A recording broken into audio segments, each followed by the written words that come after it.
सीना ठोक के कहते हैं कि जय श्री राम और बोलेंगे। जितना मारोगे जय श्री राम बोलने के लिए ईंट खाए, ईंट मारो, लाठी मारो, जैसे भी मारो, हम जय श्री राम बोलेंगे और कोई नहीं रोक सकता। वेस्ट बंगाल पे जहाँ जहाँ माइनॉरिटी बहुसंख्यक में है, उस जगह में हिंदुओं का हाल कितना बदतर है, बांग्लादेश जैसा हालत है। पूजा तक नहीं कर पाते वो लोग। ये के टाइम देखा है हम लोगों ने कैसे स्टेशन में हर जगह पे माइनॉरिटी जो है मुस्लिम लोग की तोड़फोड़ किया। कुछ नहीं, दीदी आके 3 दिन के बाद आके जब प्रेस कॉन्फ्रेंस में बोलते हैं कि छोटी सी घटना है, कोई नहीं, कुछ नहीं हुआ, छोटी सी घटना।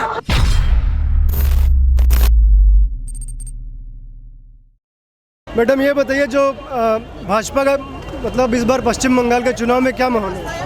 भाजपा इस बार पश्चिम बंगाल चुनाव में मतलब अच्छे से जीत रहा है और तृणमूल मतलब बुरी तरह से हारेगा आज। ऐसा क्यों कह रहे हैं कि भाजपा जीत रहा है, तृणमूल हार रहा है? क्योंकि बंगाल की जो जनता है ना, वो समझ चुकी है दीदी कितनी बड़ी फ्रॉड है और दीदी लोगों से मतलब जो जनता है ना, जनता को कैसे उल्लू बनाया है आज 10 साल से। इसीलिए जनता बहुत अच्छे से जान चुका है कि दीदी से कुछ नहीं होगा। टीएमसी गुंडा राज, अब देख रहे हैं जंगला चल रहा है। हम लोग रैली करके आ रहे थे, पीछे मस्जिद से ईंट जो होता है, ईंट फेंका गया। हम बहुत सारा कार्यकर्ता जो है ना, किसी का सर फट गया, किसी का हाथ में चोट लग गया। ऐसे करके आप एपिसमेंट करोगे, आप एपिसमेंट करके ऐसे करके आप मस्जिद से इधर से उधर से ईंट फेंक कर अगर आप चाहते हो कि बीजेपी को रोक सकते हो ना, तो ऐसा इम्पॉसिबल है। क्योंकि बीजेपी नहीं रोकेगा, बीजेपी नहीं रोकेगा, बीजेपी और दम से आगे बढ़ेगा और हम लोग 21 में जीतेंगे, हम लोग मेजॉरिटी में जीतेंगे 21 में। एक और बात, आरएसबी हॉस्पिटल के पास टीएमसी का गाना चल रहा है। क्यों चल रहा है? हॉस्पिटल के पास कौन गाना चलाता है लाउडली और वहाँ पर पुलिस लोग खड़े हैं? क्या देख रहे हो वो लोग किसको सपोर्ट कर रहे हैं? यही बोलना चाहता हूँ। आज हम लोग शांतिपूर्ण मिছিল कर रहे थे, शांतिपूर्ण मिছিল करके इधर रैली से आ रहे थे, तो बीच में मस्जिद से ईंट और जो सामान है, हम लोग के पत्थर सब फेंका गया और कितने कार्यकर्ता घायल हो गया। ऐसे करके बीजेपी को रोकेंगे दीदी? क्योंकि उनके पास कुछ चारा तो है नहीं।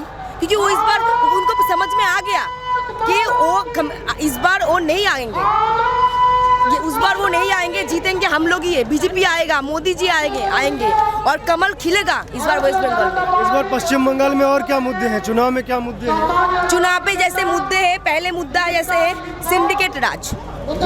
जैसे वेस्ट बंगाल में सिंडिकेट राज आप जानते हो। उसके बाद जो हम लोग जैसे कि कोई काम नहीं है, काम, रोजगार, बेरोजगारी सबसे बड़ा मुद्दा है। उसके बाद हॉस्पिटल में जो इतना खराब व्यवस्था है, जो पेशेंट है कोरोना के पेंडेमिक में हम लोग देखे हैं कि कैसे झेलना पड़ा, अभी भी झेलना पड़ा। जो गरीब लोग ना, जो आम आदमी है ना, वो अगर हॉस्पिटल में जाते हैं ना, तो उन लोगों को घंटे लाइन लगाना पड़ता है। फर्स्ट एड का जो चिकित्सा है ना, वो तक नहीं मिलता है। कितना बीमार पेशेंट ना बाहर फेंका जा रहा है, बाहर। वो लोग सही भी ट्रीटमेंट नहीं मिल रहा है उन लोगों का। कुछ दिन पहले हमारे एक कार्यकर्ता का एक्सीडेंट हो गया था। वो बेचारा एक मासूम सा 18 साल का लड़का था, वो ट्रीटमेंट ही नहीं मिला उसको, क्योंकि बेड नहीं है, खाली। घर भेजा गया, घर से बेचारा 3 दिन 4 दिन में वो मर गया वो लड़का।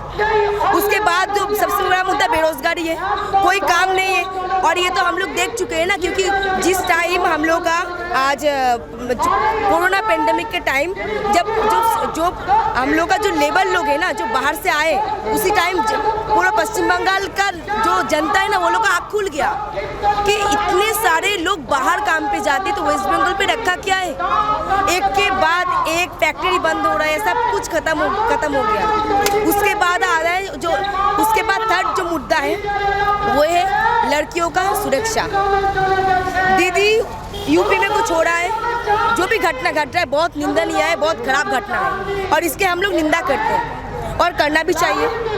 पर उधर सीबीआई जांच हो रहा है, सब कुछ हो रहा है, फिर भी इधर से टीएमसी के जो मंत्री लोग हैं, वो यूपी में जाके प्रदर्शन कर रहा है खिलाफ। उसी टाइम बंगाल में एक के बाद एक रेप हो रहा है। एसिड अटैक में बंगाल 1 नंबर पे है। कुछ नहीं हो रहा। दीदी कान नाक बंद करके, जैसे कान बंद के सुनाई नहीं दे रहा है, आँख बंद करके दिखाई नहीं दे दीदी को। और दीदी दूसरी जगह पे जाके देख रहा है कि कहाँ पे क्या हो रहा है। और उसको बंगाल की औरतों से कोई लेना देना नहीं है। खुद एक औरत होके, एक लेडी चीफ मिनिस्टर होके आज उनको बंगाल की औरतों की आंखों के आंसू नहीं दिखाई देते। एक एक्सीडेंट के दर्द का एहसास तक नहीं होता उनको।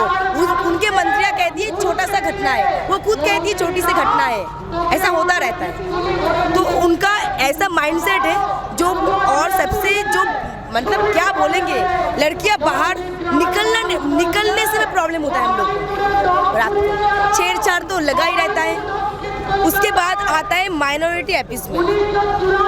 आज आपको पता है जिस वेस्ट बंगाल पे जहाँ जहाँ माइनॉरिटी बहुसंख्यक में है, उस जगह में हिंदुओं का हाल कितना बदतर है, बांग्लादेश जैसा हालत है।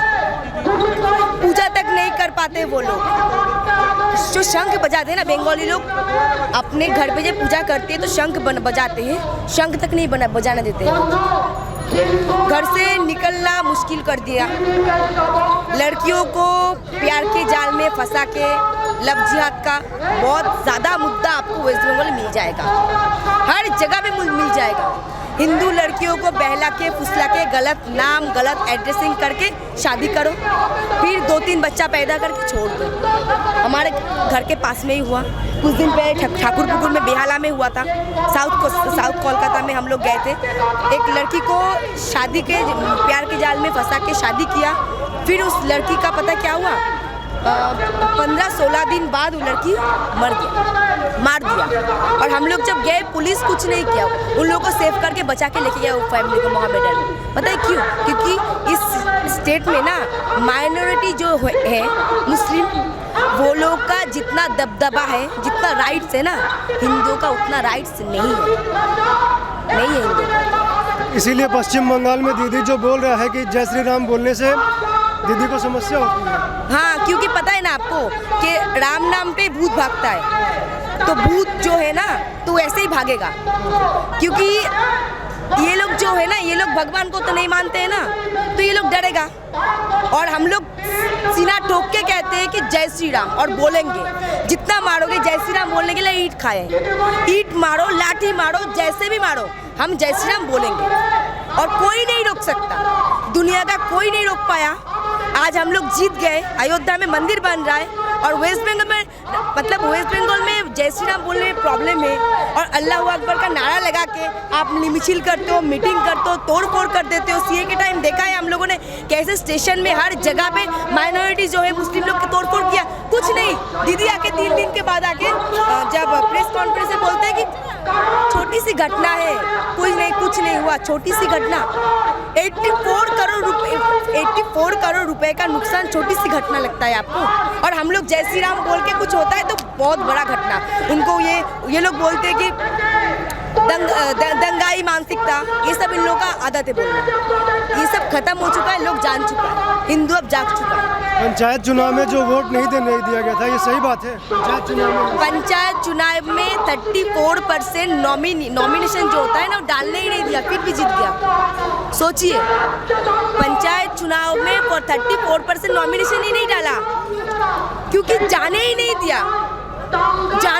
आपको नॉमिनेशन डालने के लिए। मतलब कैसे नहीं जाने दिया? बाहर कौन था? पहले तो पुलिस कोई काम नहीं है, क्योंकि पुलिस इधर दाश है। मतलब पुलिस ना इधर कैडर बन चुका है तृणमूल का। पुलिस स्टेशन में ना बस तृणमूल का झंडा लगना बाकी है, नहीं बाकी वो पूरा तृणमूल का पार्टी ऑफिस बन चुका है और कुछ नहीं। गाँव में आप जाके देखोगे, पंचायत जो बीजेपी करता है ना, वो अपनी जिंदगी ना हाथ में रख के बीजेपी करता है। इंसान को ना उधर मारा जा रहा है बीजेपी करने, उनका बस अपराध ये है कि वो बीजेपी करता है और वो मोदी जी को सपोर्ट करते हैं, जय श्री राम बोलते हैं। उनका गलती बस यही होता है, घर जला दिया जाता है, गोली मार दिया जाता है, लिंचिंग कर दिया जाता है, रात को उठा के लेके चला जाता है। उसके बाद आप सोचो कि किसी आदमी ऐसे घुटने में बैठा है, उसका पैर मतलब ज़मीन पे टच किया हुआ है और उसके गले पे रस्सी है। आप सोच सकते हो कि मेरा पैर ज़मीन पे और मेरे गले पे रस्सी है, मैं कहीं मर सकती हूँ? उसके बाद उसके जेब में एक पर्ची दिया जाता है और बोला जाता है कि मैं ऐसे प्रॉब्लम में सुसाइड किया हूँ। मेरा खुद की जिम्मेदारी है, पर उसका जो जैसे करके रख दिया जाता है ना, उसको देख के लगता है ये मर्डर है, कोई सुसाइड नहीं है। और एक बीजेपी के आदमी सुसाइड कर देता है, 10 बीजेपी के आदमी सुसाइड करेगा? 140 से ऊपर बीजेपी के कार्यकर्ता को मर्डर कर दिया गया, तो कैसे नॉमिनेशन भरेगा? घर जला दिया जाता है। आपको पता है पंचायत चुनाव में जब जो लोग नॉमिनेशन किया चुनाव के बाद, और 19 में लोकसभा हुआ, उसके चुनाव के बाद वेस्ट बंगाल पे मालदा, मुर्शिदाबाद, इधर के जो लोग हैं ना, इधर के लोग कहाँ थे पता है आपको? इधर के लोग छुपे थे, झारखंड में छुपे थे, छत्तीसगढ़ में छुपे थे। महीने के महीने घर नहीं आए थे वो लोग। क्यों नहीं आए थे? कैसे नहीं आया? उनको रोक दिया गया उधर। किसने किया? ममता बनर्जी ने किया, उनका कैडर ने, उसके गुंडा बाहिनी ने किया। पर ऐसे नहीं रोक सकते। 21 में कमल खिलेगा और ज़रूर खिलेगा, और हम लोग मेजोरिटी से आएंगे। आप क्या कहेंगे मैडम? क्या बोलेगा? इस बार बंगाल में चुनाव है, उसमें क्या होने वाला है? हमारे बीजेपी कितना सीट आएगा, क्या लग रहा है? पूरा 200 पार आएंगे हम लोग। अच्छा, जिस तरह से टीएमसी के लीडर्स छोड़ के आ रहे हैं, तो क्या लग रहा है उसमें कोई बचेगा कि नहीं बचेगा? लास्ट में जब 21 में चुनाव आएगा तो दीदी और उसका जो भाई को होता है ना, भतीजा, के सिवा पीछे कोई नहीं रहेगा, खाली रहेगा, पूरा खाली हो चुका होगा। पीसी और मतलब बुआ और भतीजा दोनों ही रहेगा, दोनों ही लड़ेगा। बहुत बहुत धन्यवाद बात करने के लिए।